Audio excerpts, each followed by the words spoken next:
podcast with your girl, Keep It Clean, a.k.a. Key the host. And the chill side, baby. We keeping it clean. We keeping it clean But today. you be dirty sometimes. I really that dirty. mouth. Yeah. Just the mouth. Yeah. You know, just bad habits, though. Oh. Okay, just want to say. Is that what we doing? Yeah, a little bit. So... Is that what we doing? Listen, it's all up. I am so excited to be here on this podcast. Listen, I had to enter a raffle to be selected. I had to enter a raffle. And it was not an easy one. To choose who I wanted to be with. Oh, no, you didn't. No, this one here. This girl here. Listen, it was like, if you have a hard time choosing who you want to be with, put your number in the box. We're going to pull you out and we're going to select which show you should be with. I was like, okay, cool. No, I'm joking. Everybody, welcome back to If You Didn't Know, where we are your podcast of resources, information, connecting, networking, and opportunities. So, as we mentioned before our commercial break, we wanted to let you all know that if you have children between the ages of 12 and 15 years old, we would love to connect them with an employment provider that can give them some life skills. They will receive an internship or stipend, weekly stipend. So, it may be one lump sum internship upon the completion of the If You Didn't Know internship with our podcast. Yes. We will delegate your child. We will delegate your child to a designated entrepreneur and location as to where they will accrue life skills, work experience, and work readiness opportunities, and they'll receive an incentive. So that way, guess what?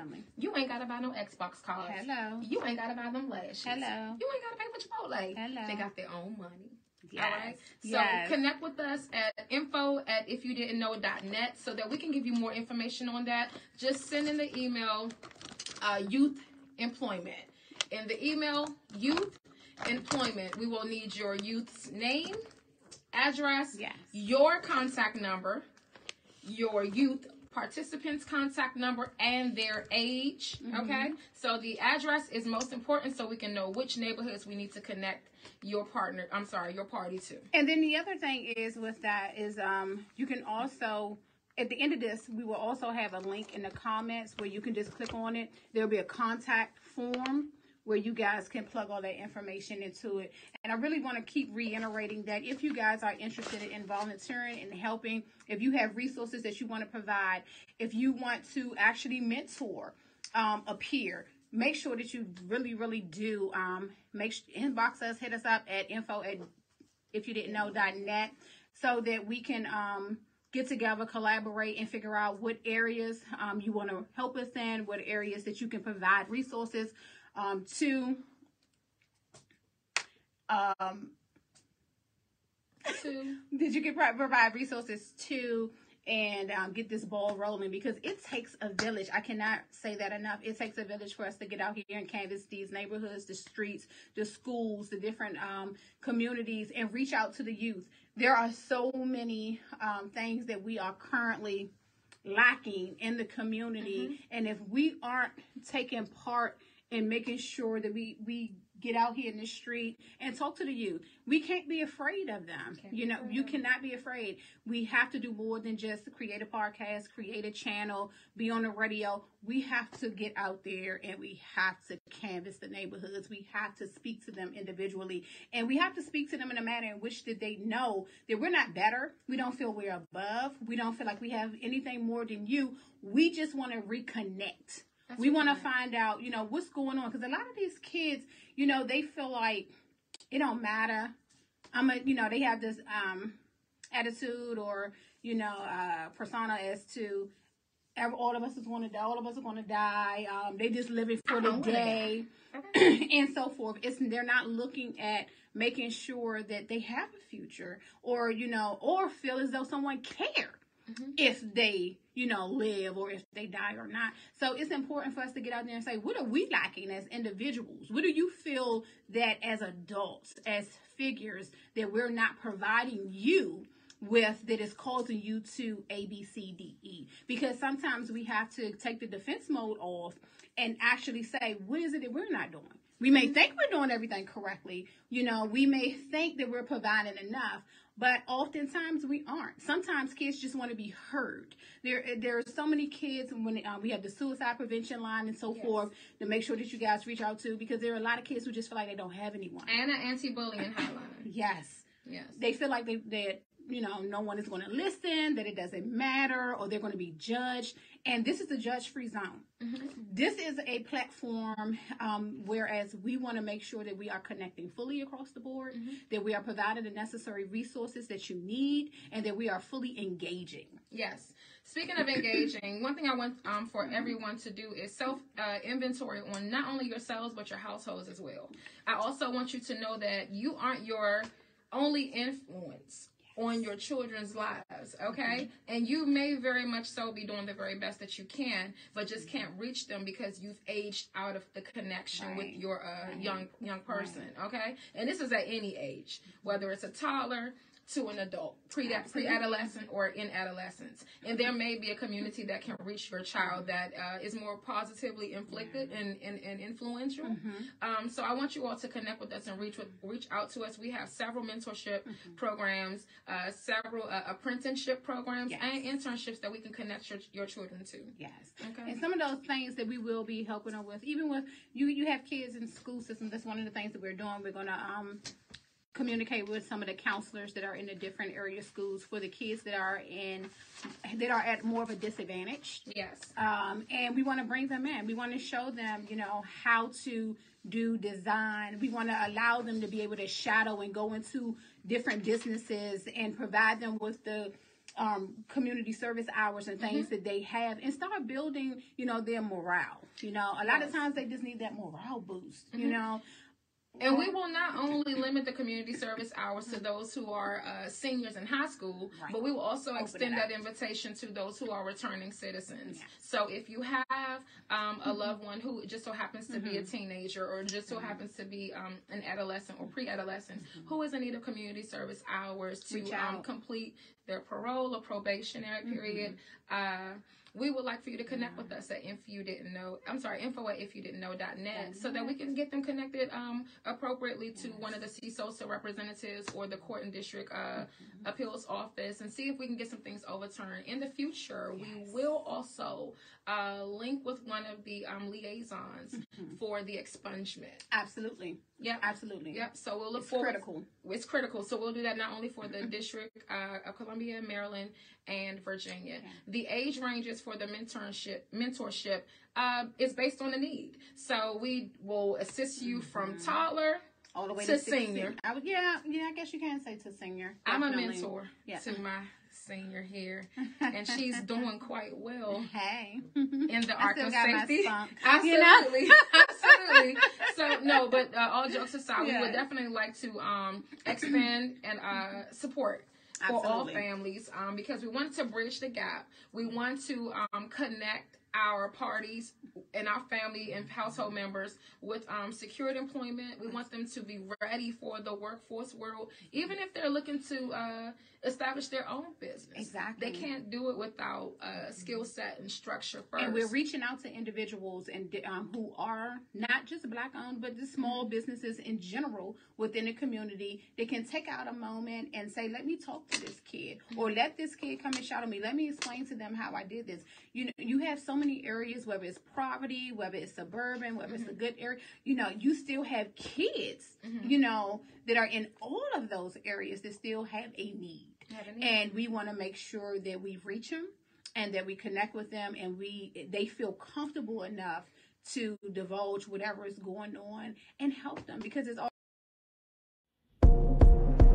If you didn't know, it's providing access to resources throughout the DMV by bridging the gaps with your girl, the chill side, and Key the host. Make sure you connect with us. If you didn't know, we need you to volunteer. We need volunteers to help those in need throughout the community. It takes a village, and we are it. Please connect. Afternoon access in the Richmond zone available for ages 6 through 12, Monday through Friday through DPR. Make sure you visit the website, dpr.gov. We are bridging the gaps through monthly food distribution. 2 families a month will be sponsored. Registration starts the 1st through the 30th. Community outreach goes both ways. If you would like us to participate at your event or would like to participate at our event, make sure you reach out at info@ifyoudidn'tknow.net. Quarterly give back drives are here. We need your gently used items, canned and boxed goods. Make sure you reach out to us for additional details. Sponsorships and sponsors. If you would like to sponsor us or are in need of a sponsor, make sure you reach out to us at info@ifyoudidn'tknow.net. That's info@ifyoudidn'tknow.net. Read to Feed is here. It is our version of the Book It program. We want to encourage the young ones to continue to read. Open up those books. So if you have a young one that you want to register, please do so at ifyoudidn'tknow.net. Internships are not just during the summer. If you would like to become an intern with If You Didn't Know, please reach out to us and we will get you all of the details you need at info@ifyoudidn'tknow.net. Scan to connect via Instagram, YouTube, Facebook, or our website. If you didn't know, it's Bridging the Gaps. Make sure you stay connected at info@ifyoudidn'tknow.net. Silent because you've been a young Black male. I mean, you're still young, but you've been a young Black male. What is it? Where's that disconnected? They're not just speaking directly. Is it something that you feel adults just isn't listening to, like you're trying to relay it, but no one is really taking it in? What's your perspective on that with this heart-wrenching ordeal that's really going on for all of these parents? Well, I mean, who they look up to? I mean, their leaders is Little Dirt. I mean, like my generation, we wanted to get some money. Mm-hmm. The generation after us, they wanted to pop pills and get high. Mm-hmm. This generation, they want to pull guns. Mm-hmm. We wasn't thinking about pulling guns at 13, but most we was doing was probably as a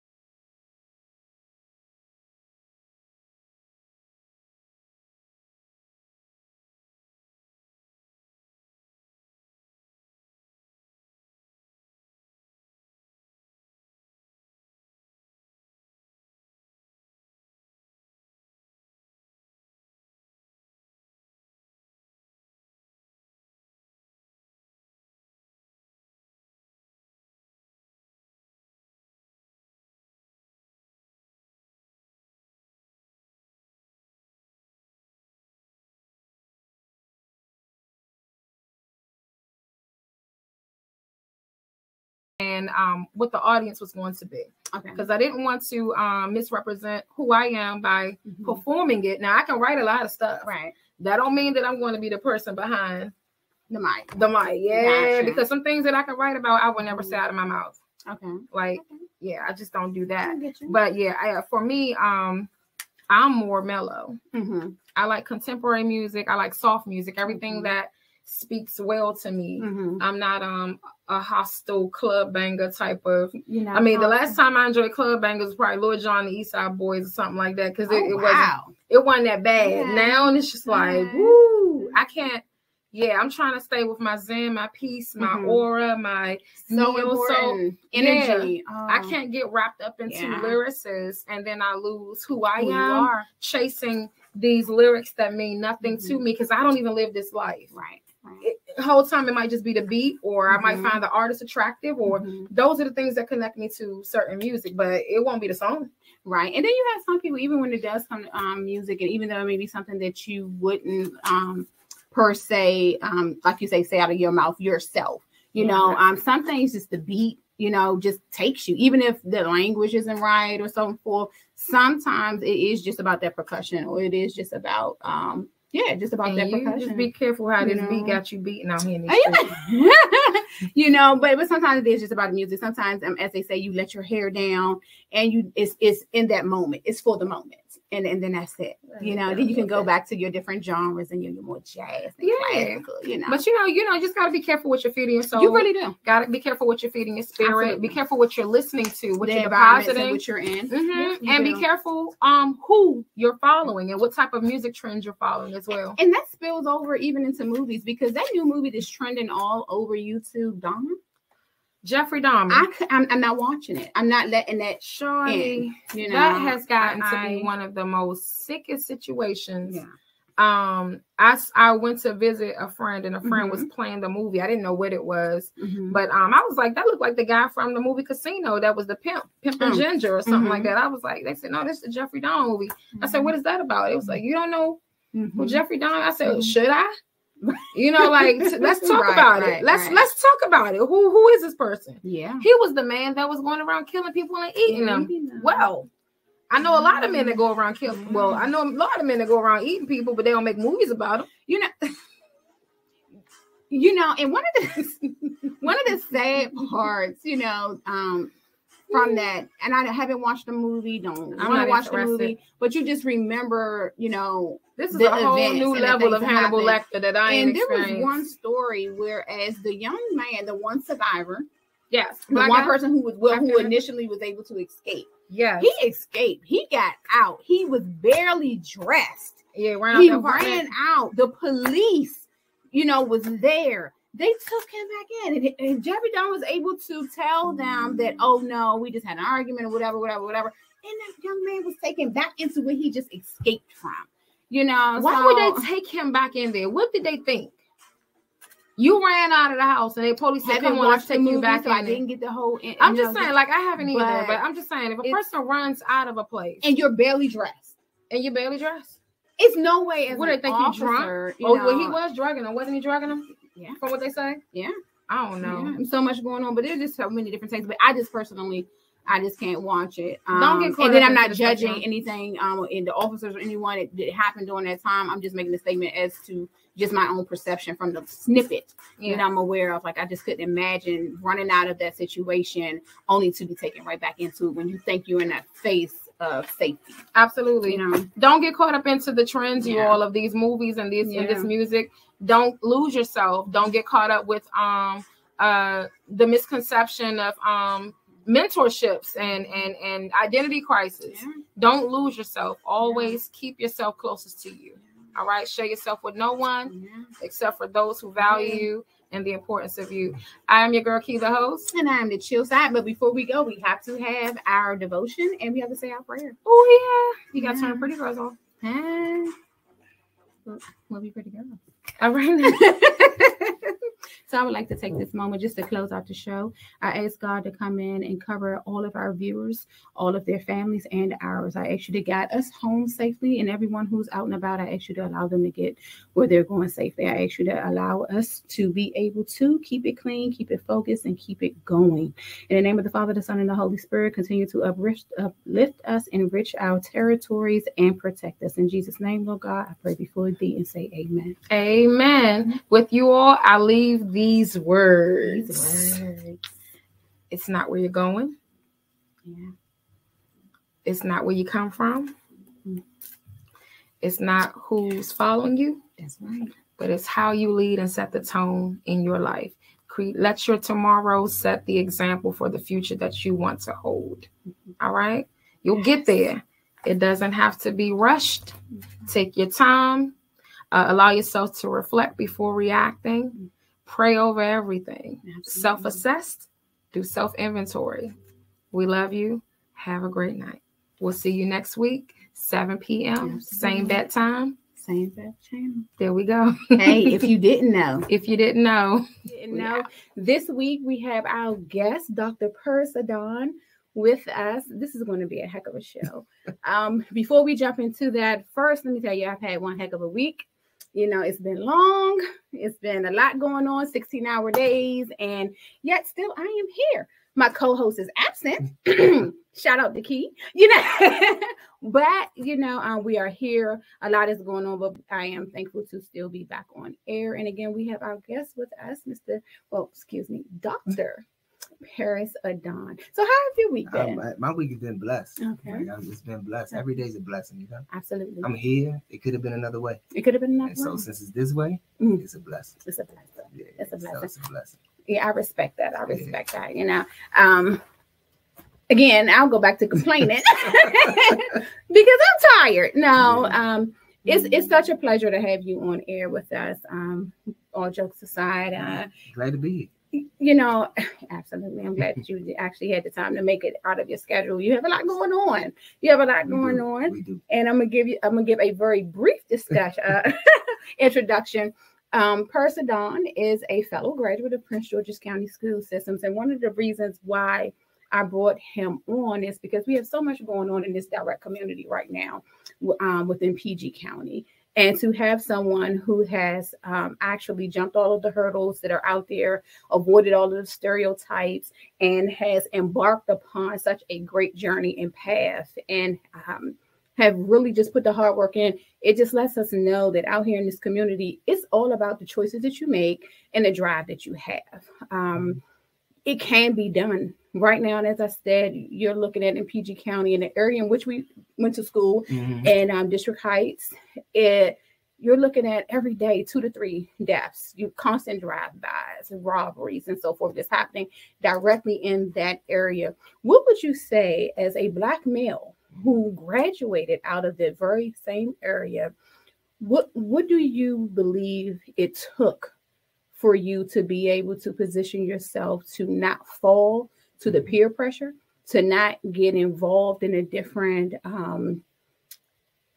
derogatory and or negative behaviors and actions that currently is happening right here in our own community with our youngins? Right. I mean, well, thanks for having me first and foremost. Absolutely. I really believe that coming from Suitland, District Heights, and people are often shocked that I went to Suitland, or often shocked that I'm from District Heights, but I really believe having a strong foundation with mentors. Okay. And a lot of people in my personal life know that some of my male mentors have not been the best.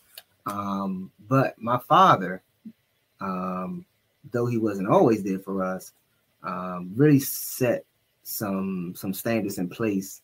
From what I can remember, when I was 9 years old, he would say, "My 2 boys are going to go to school," right? And then my brother, who 2 years older than me, also made sure that, you know, he went to school, I went to school, and we made sure that we went to school for school.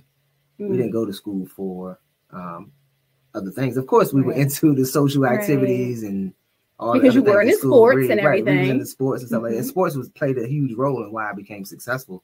And then again, back to what I said, my mentors, I started with my father as a 9-year-old. And then when I got to Suitland, it really became my coaches, right? Like my football coaches, one of them who actually passed away in a car accident, Coach Nick Lynch, rest his soul. But he, along with Coach Overton and some of my other mentors, Coach Tweedy, those men at that time, Coach Lynn, they really wrapped their arms around me as a boy, knowing that I did not have a father.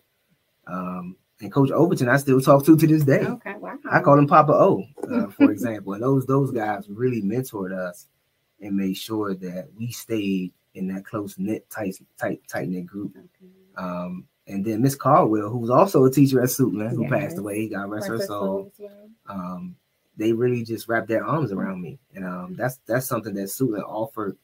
And my kids and my family, my wife joke about it all the time. They like, "Oh, you talk about Suitland all the time." I'm like, because Suitland really gave me such a big part, such a huge foundation in my family. And that's why when people say negative things about Prince George's County Public Schools, I'm like, no, like Prince George's County Public Schools kind of made me who I am. So that's how I think I was able to stay away from the mess, because I really found the right mentors, or the mentors found me, should I say. And they actually started in the home. Yeah. It really started in the home. My father, I believe.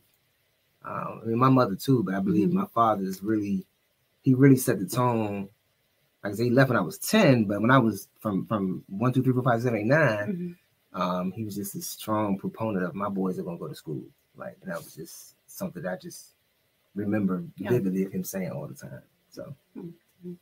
With that being said, as far as the school system then versus now, do you feel as though that the area and the school systems are providing enough programs for the children? Do you feel as though they're just not attending and not participating? Or do you feel as though there could be other activities and programs enforced for the kids? Because for me, it seems as though once you're in that teenage realm, there's really no programs. You know, once you're in that 15, let's say 13 to 17-ish, it's not really much. If you're not into the sports itself, there's not too much just going on. So do you think that the school system there's some gaps that need to be bridged in order to keep the attention of that bracket, because that's the bracket that's out here just kind of getting themselves in trouble? Yeah. Well, so let's start with two different things, right? So first,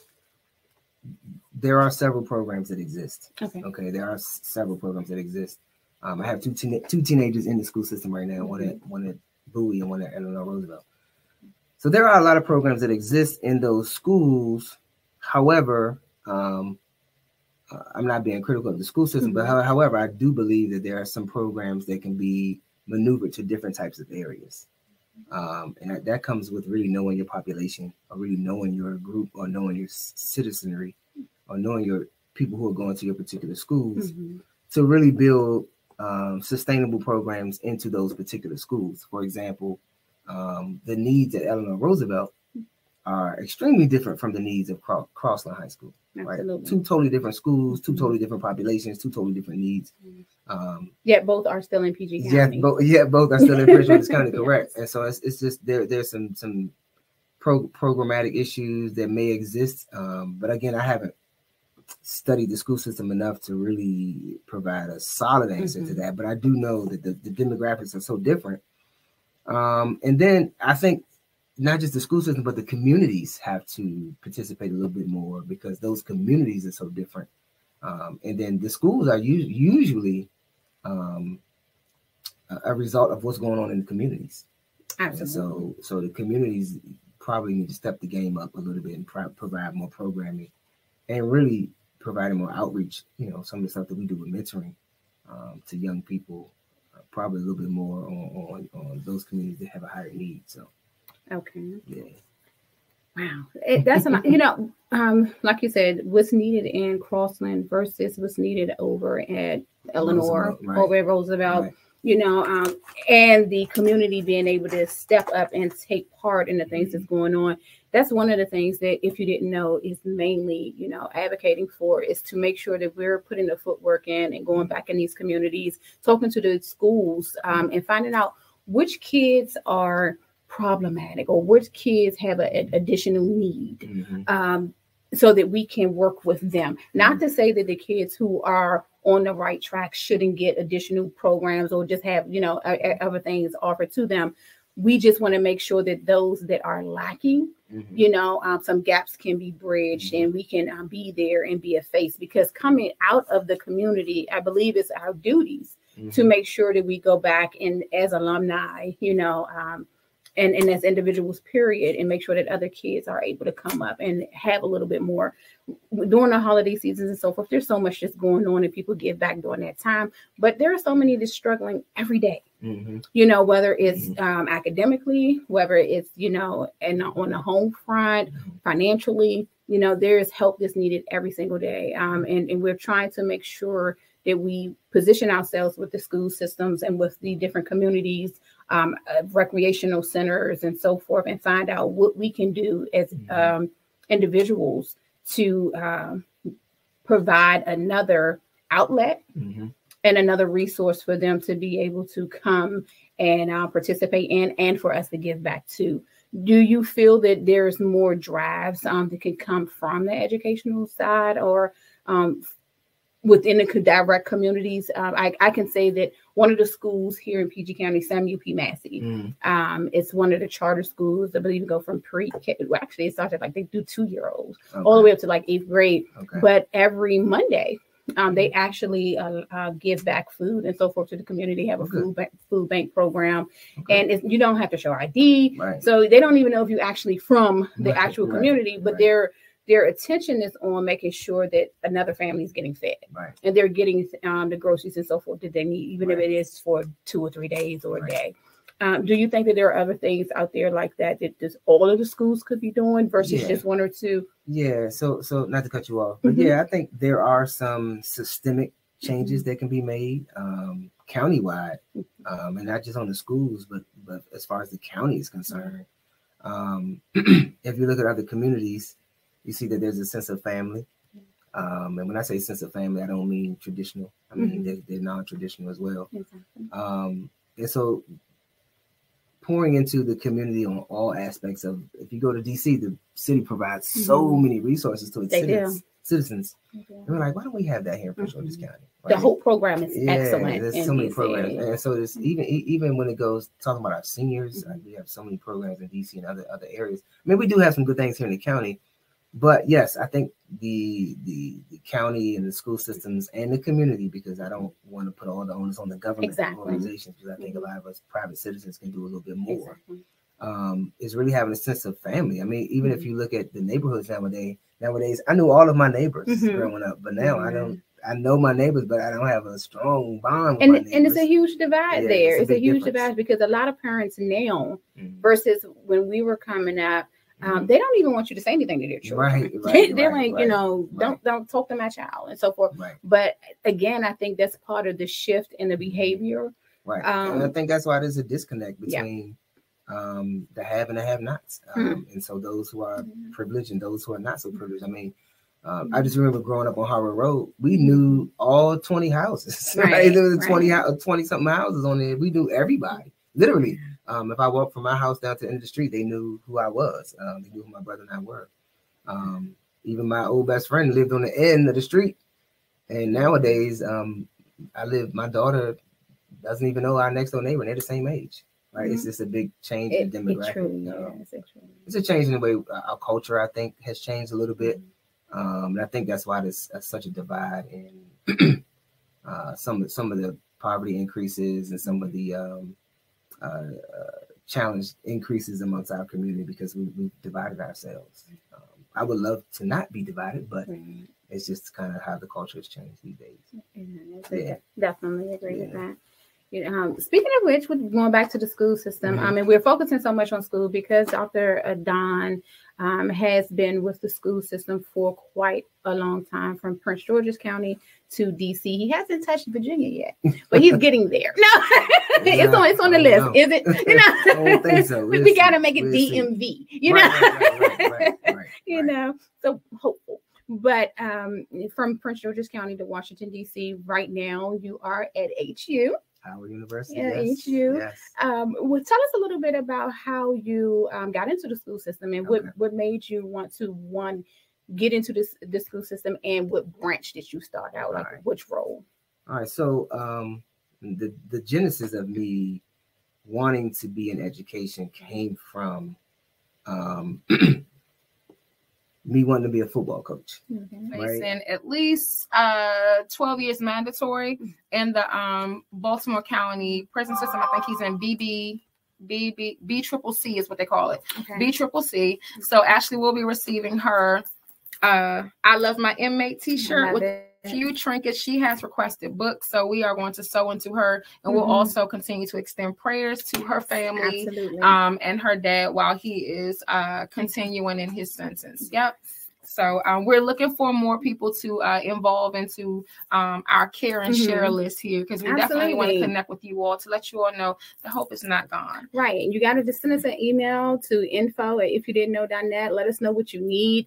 It's just not about, you know, the generic things that's going on, or food or so forth. And, you know, if you need assistance with job placement, internships, volunteering, whatever you need, just make sure you inbox us and just let us know. Just let us know what it is. I'm pretty sure that we're going to be able to pair you up with what you're looking for, provide you with the links and the necessary resources to be able to achieve your goal. And we also have some community opportunities for you all to establish restorative justice training and programs that they may have in your community.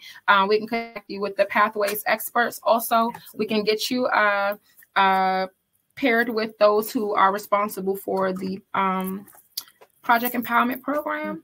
If you're looking for employment, also there is a Returning Citizens Housing Stabilization Act that is in place now. So those of you who will have certain felonies and misdemeanors that deem you eligible to be in said communities for housing, we definitely want to be able to be that pillar to extend that. Yes, and the center up in Lago is actually about to do the expungement process again too. We love that. So you want to make sure that we'll check out if you didn't know.net and go to the page for resources, and then you'll be able to click on the link there so that you can get a little bit more information on how to get anything that's on your record expunged free. Get your record they will expunged. cover it. My record is crystal clear. So we want to ask your exes, what did she do to you? She's an angel. So moving on to I was looking at TV, and this whole thing with Brittany Griner is just sad. It's just sad. You know, Olympic gold medalist twice, NBA basketball player, 32, travel overseas. You're in jail for 9 years. They transported her to an undisclosed location for 9 years for a vape pen. For a vape pen. For a vape or two, you know, but still. It's CBD, vaping. wasn't it CBD oil as well?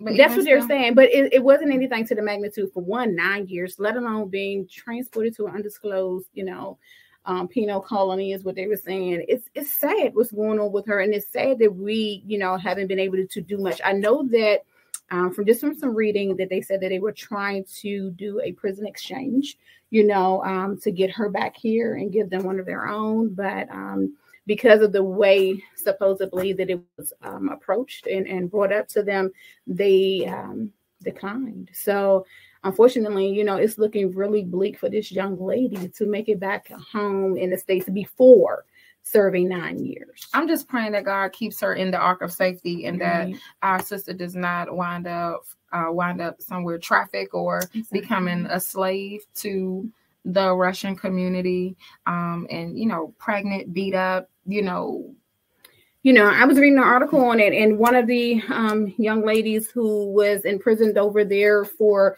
protesting while she was there, gathered in one of the protests that was there, they imprisoned her for 2 years. She stated that she was placed in a cell with 80 other women sleeping on the floor, and it only had 3 toilets with 80 other people. You know, I've been to the Baltimore Black Wax Museum, the Slave Museum, and in the slave ship, how they packed them on top of each other, and they had to use the restroom on top of each other. That is equivalent. That is, I mean, their jail is equivalent to the slave ship.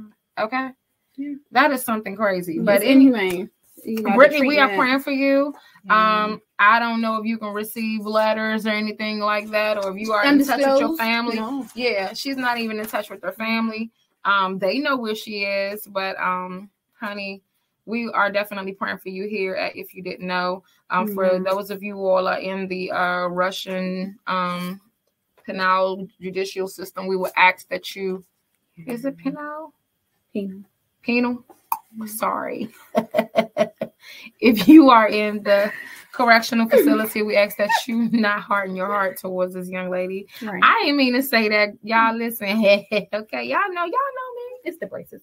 But, you know, we're doing everything we can to just make sure that we do provide the exposure, and then it does make a difference if we write. If we feel so strongly about things changing for individuals, you know, you can put forth your efforts to write about it, you know, send it to the necessary officials and so forth. And actually, we are the necessary official. If you have a letter that you want to send to Brittany, send it to info@ifyoudidn'tknow.net, and we'll gladly read the letters aloud, because we are mainstream broadcasting. So we want to make sure that she knows somewhere in the community that there is a community within Washington, D.C. that is praying for her, or the Washington, D.C. metropolitan area, Chicago, wherever you are. Send your letters to us. We'll read them on air.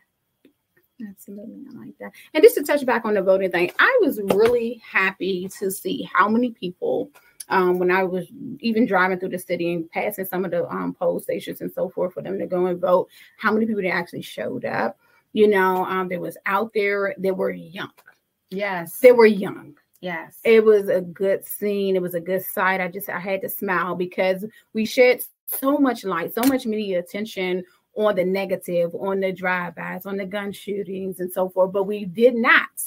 I didn't see anyone cover, you know, the young people that was out here at these stations that were voting. They sure did not. I want to send a shout out to Trayon White for being undefeated in Ward 8. You are definitely capitalizing on the Ward 8 community, and I'm expecting for you to do and continue to do great things within your community. I'm going to challenge you I'm going to challenge you to put more with the suspect, and he is arrested. They're saying it was things of bullying tactics, that he was being picked on and he wasn't sure or didn't know exactly how to respond. But my thing is, when we decide to respond or take action or something, why is it that so often our youth, our teenagers, our kids are choosing to end other people's lives? Why is it that they feel their voices, or why do you think as a male they feel that their voices are silent? Because you've been a young black male. I mean, you're still young, but you've been a young black male. What is it? Where's that disconnect that they're not just speaking directly? Is it something that you feel adults just isn't listening to, like you're trying to relay it, but no one is really taking it in? What's your perspective on that, with this heart-wrenching ordeal that's really going on for all of these parents? Well, I mean, who they look up to? I mean, their leaders is Lil Durk. I mean, like my generation, we wanted to get some money. Mm-hmm. The generation after us, they wanted to pop pills and get high. Mm-hmm. This generation, they wanted to pull guns. Mm-hmm. We wasn't thinking about pulling guns at 13. Most we was doing was probably, as a male, I was probably finger fucking. I wasn't trying to pull no trigger. I was trying to tickle some girls or something like that. So the disconnect started, I think, in a generation right before us, the crack epidemic generation, and it kind of, you see the downfall each generation after that. You see what crack has done, and these are the kids and the grandkids of that offspring from the late 80s, early 90s, and these kids they don't fear nothing anymore. They don't fear nothing. They not scared of, man, go tell my grandma, what's she gonna do? Right. Man, go tell first of all, the father, it ain't even the father figure, the president have these people on. They ain't scared of nobody. So, to speak on the UVA situation with the three young men, I was kind of like, I didn't hear both sides of the stories, but as I'm gathering information, I don't know, I don't know, because I heard there was some hazing involved. I heard it was that don't give a person a reason to, take someone's life, but you never know what people going through. Everybody not playing, so. Everyone's not playing. You don't ever know what someone is going through. But again, it just seemed like all too often we're still choosing to not value the lives of others. Like there's no, it's more so, we all gonna die anyway. We're all gonna die. Who cares? It seems as though teenagers are, just like, whatever. I'm living for today. I'm worrying about today. If you come through my hood with that, I'm coming through to yours. The slide through is what you're hearing the most. As a black male, from this community where the violence is just so prevalent, what do you think it really will take? Because there are so many marches, there are so many, topics or news, shootings. Everyone wants to be present in the moment when it happens. But what about the day to day? Like, what is it going to take for the black youth, our males? And it's not, and I keep saying males and focusing on males, but the females are really starting to be just as violent, commit just as many crimes. It's almost as if they want to be looked at as that term that they say, bruh. These females tell you suck big dick. That's weird to me nowadays. Real weird. But you know what's gonna take? When we was young, a lot of us did a little stupid stuff. Oh, you get juvenile. Like when they start handing out these indictments, these RICO acts, these gang-related crimes. First, DC wasn't with the gang stuff. Now you start to see these crews clicking up, and these neighborhoods, they linked up with these neighborhoods. It's crazy. But just like they did to Chicago, 10 years ago, when they started handing out them RICO indictments, and then people going to be like, oh, they think it's cute now to do something and rap about it in a song, right, saying they smoking they op and we going to spin and everything. I even seen a song where they say we going to spin and 25 minutes later we going to spin again, and they really did the shit. I was like, man, they not scared of nothing. So for me, 3 generations, I done seen it. I'm in my 40s, so I've seen it. Seen it in the late 80s. Seen it. I seen it how it progressed to get more wickeder and wiser.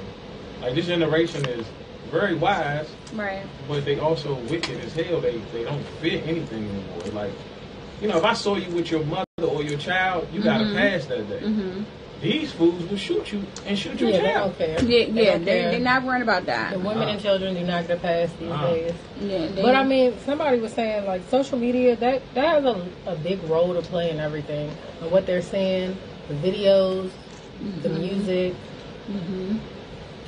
Too much time, too much free time, too much time outside. Parents are not monitoring their kids, the phones, what they're doing. You have to monitor all of that. You have to know what your kids are doing. They're not just going outside hanging out. These young boys, these young teenagers, and like you said, girls too. They're out here just ratchet as hell. We ain't never think about as kids. We just wanted to go to the mall. Can I get $20? Go walk through the mall. That was a thrill. Now they want to get into some shit. They're stealing cars. You're seeing kids on these apps where, I mean, not the apps, these pages where they got random people going, you know, stealing cars and all types of stuff. It's crazy. But I feel like a lot of people are not present in their kids' lives or, you know what's going on in the back end. Because if you really stay focused on your kids and know what's going on and see what they're doing and monitor it, you'll see a lot. These kids are smart. They're not stupid. And the internet, the phones, they have access to it all. We didn't have that access. We didn't have none of that. They can get online and see anything. Yep. Everything. That TikTok, that Instagram, it's all there. Yep. Very much so. Very much so true. And a lot of times, us as the parents, we think, oh, not my child. My child, not my child. Nah, my child, they got good grades. Listen, you are, whatever's in your phone as far as the music list you listen to, whatever's in your search and your YouTube, that's who you are. The things that you like, the things that consume your time. If you go to your child's YouTube right now and look at their searches, you would be like, oh my God, I don't believe that they watch this stuff. Or look I went through that. You'll be like, what? How do they even know about this? Look at their TikTok searches. Look at their Instagram searches. You know, like, it's crazy, but that's, us as the parents, we working all the time. We don't really have time to be, 24 hours, months and months and months. And then there's only so much you can do. There's only so much you can do. So much you can do. And, I always try to speak from both sides of that because being a parent, are you both parents? Both parents? Okay, so being a parent, we know that sometimes we can say, don't do this. We can instill so much into them. But we have to take a step back and remember our parents did the same thing. Right. They instilled whatever they wanted into us and what they wanted us to, model. But when we were around certain friends doing certain things, we still put that on the shelf and elected what we was going to do in time and place. We knew time and place. We had respect. If we saw the adults coming around or the, elders and stuff coming around, we had our respect for them. We knew to turn off the cussing. We knew to, whatever we was doing, it was inappropriate or whatever, we knew to stop immediately.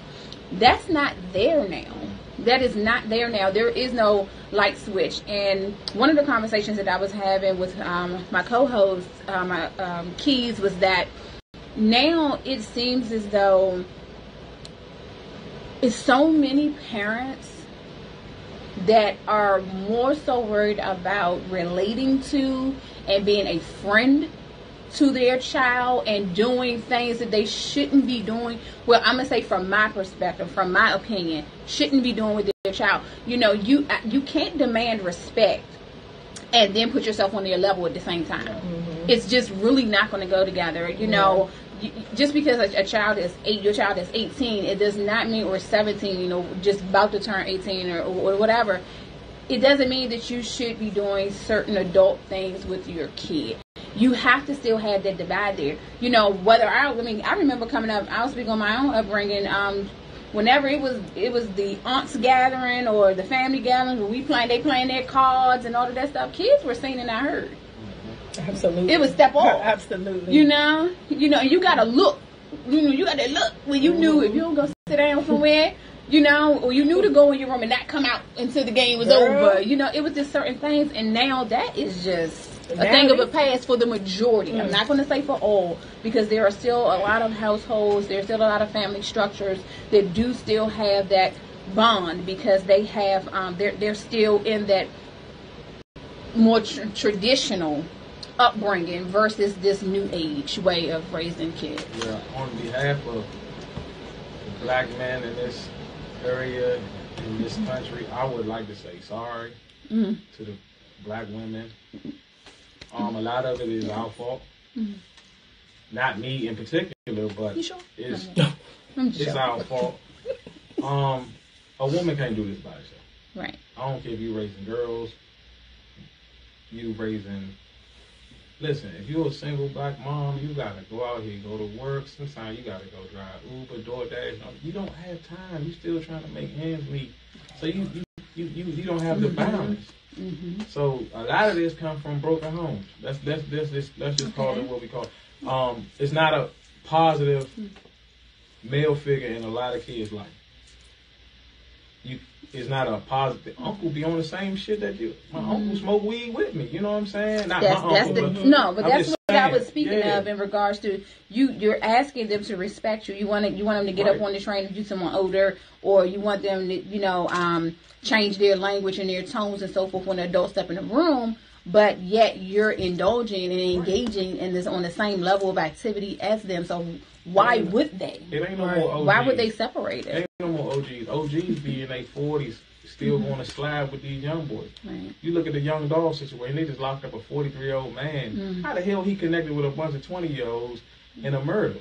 Like, what the hell you see a lot of that now. Yeah. You see a lot of it. You know, these OGs ain't real OGs no more. They just got the age. These youngers don't respect.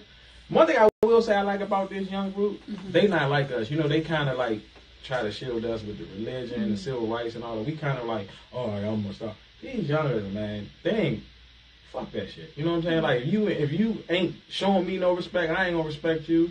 If you just in the way and you acting stupid, they not going to respect you. But if you solid, they be like, you know what, I listen to you. You know what I'm saying? They might not take heed to what you're saying, but they will listen to you. But if you just a wild nigga, man, I ain't about to listen to you. But you still have the youngins that are looking up to these dudes that they showing respect for. They're wild niggas.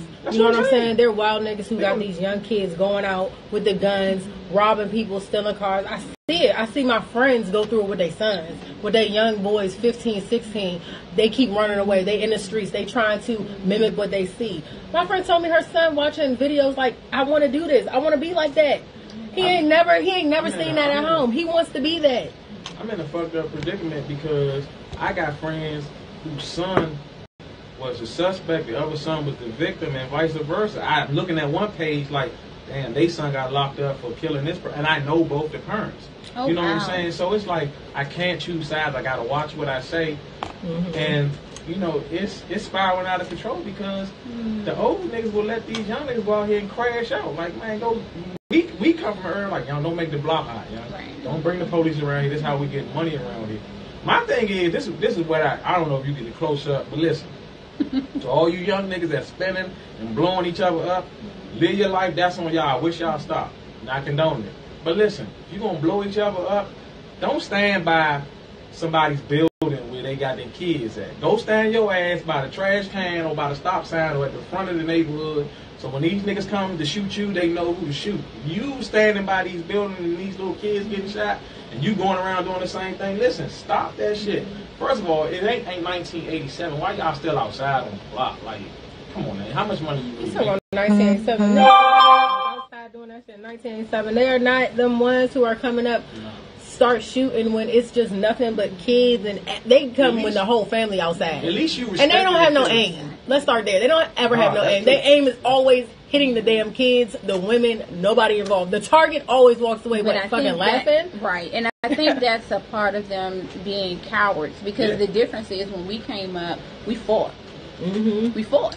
And this generation, they're not fighting. They're not. It's just I'm taking blow you up. Right. So it's gonna fight. And that's the thing about it. It makes them cowards. They really have no real authority. Their authorities in their hand with that gun. That's it. That's what their power. That's what they feel like. You know, they're on top. But and they can't shoot. All their guns got 30 bullets in it. You need 30 bullets to kill somebody. You don't need to be shooting. You know what I'm saying? Like, you got to add an extendo or get you a high-power rifle. You can't shoot it anyway. You know what I'm saying? I'm licensed to carry in 32 states. Same here. I don't need 30 bullets to shoot at you. If I can't get you in the standard clip, then it wasn't meant for you to die that day. You know what I'm saying? If I get into that.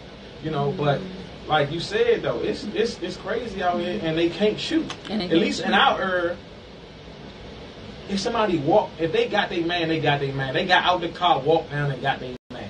You hated to see it, but they got who it was meant. It wasn't no kids, it wasn't no females. But a lot of these females are in the mix. You playing both sides, and that's when you died in the middle. You got to stop this sleeping with the op and the nigga and giving niggas a drop. Because I'm hearing a lot of females, like you said, they going hard now. They playing in the middle for a couple of dollars. They getting money on both sides, and then when something, oh damn, a girl got killed. A lot of times it's meant for the girl.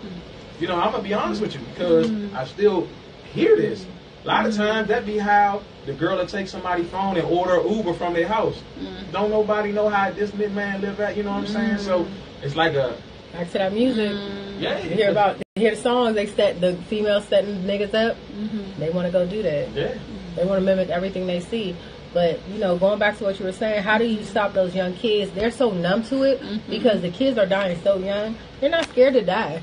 They're not. So, you know, they just out here. They think they living for the streets, live fast, die young. They're not scared of it. We all went through that. I remember 1992, I kept having to be out of school to go to funerals.